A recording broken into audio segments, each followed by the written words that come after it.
Baiklah teman-teman, saya akan melanjutkan dengan bagaimana penyelesaian game teori ini dengan pure strategi game. Nah, di sini pada pure strategi game, pemain yang akan memaksimumkan keuntungan di sini adalah pemain A,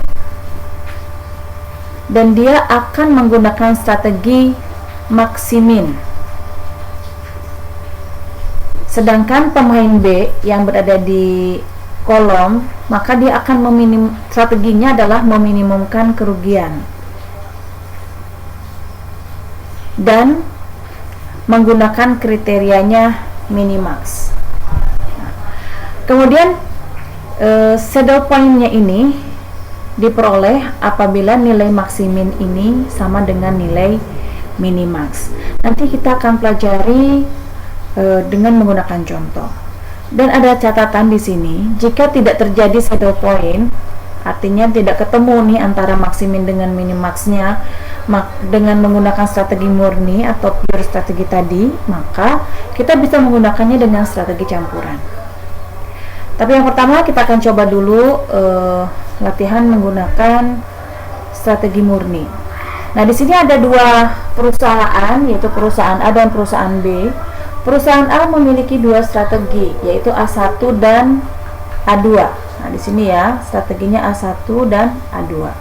Sedangkan perusahaan B memiliki tiga strategi, B1, B2 dan B3.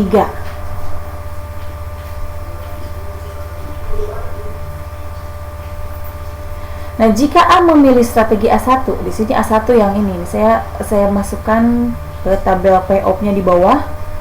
Jika perusahaan A memilih A1, ya, kira-kira perusahaan B akan memilih strategi yang mana? B1, B2 atau B3? Ingat, perusahaan B ingin meminimumkan kerugian, maka dia akan memilih strategi B1, di mana kerugiannya hanya 1. Sekarang bagaimana jika A2 memilih perusahaan A memilih A2?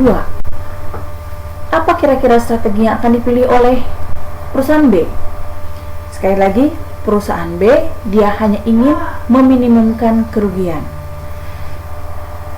Jadi kalau misalkan perusahaan A memilih strategi A2, maka perusahaan B akan memilih strategi B3 dengan payoff-nya adalah 4.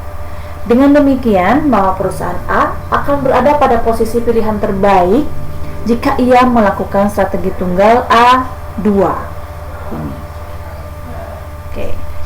Sekarang tadi jika A sudah memilih strategi, sekarang bagaimana kalau B yang memilih strategi?